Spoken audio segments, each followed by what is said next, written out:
হাসি দিছেন, দরজা খুলা দিছেন। বাকিটা আলী রাদিয়াল্লাহু তাআলা আনহু বলতেছেন, ফাতেমা সাররাত ওয়া তাবাসসামাত। ফাতেমা তখনও মুস্কি মুস্কি হাসতেছিল আর খুশিতে নাচতেছিল। আমি তো ঘরে ফিরে আসছি, কিছু আসুক আর না আসুক, আমার রাজা তো ঘরে ফিরে আসছে। বলে আমি আর নিজেকে ধরে রাখতে পারি না, কাঁধে হাত রেখা বললাম, রহিম আল্লাহ ইমরাআতান, তোর মতো মেয়েদের উপরে আল্লাহ কিয়ামতের সকাল পর্যন্ত রহমতের বৃষ্টি বর্ষণ করবে। তারপরে চিৎকার দিয়া বলছে, দুনিয়া খায়রুন নিসা ফাতেমা, ফাতেমার চেয়ে উত্তম কোনো মেয়ে নাই। এটার নাম হলো কেক কাটা ছাড়া হ্যাপি।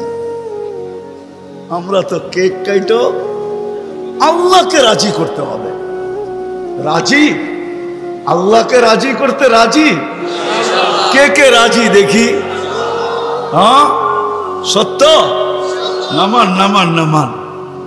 কিন্তু আল্লাহকে রাজি করবেন কি করে? চোখে দেখা যায়, কথা কানে শোনা যায়, ধ্যান ধারণায় আনা যায়, বর্ণনা দিয়ে শেষ করা যায়? সামান্য পদস্থ হইলে হাত ধরা ছোঁয়ার বাহিরে চলে যায়, ঠিক না? বাপ এরকম নেয় যে উনি মনে হয় সবকিছুর মালিক, ঠিক না?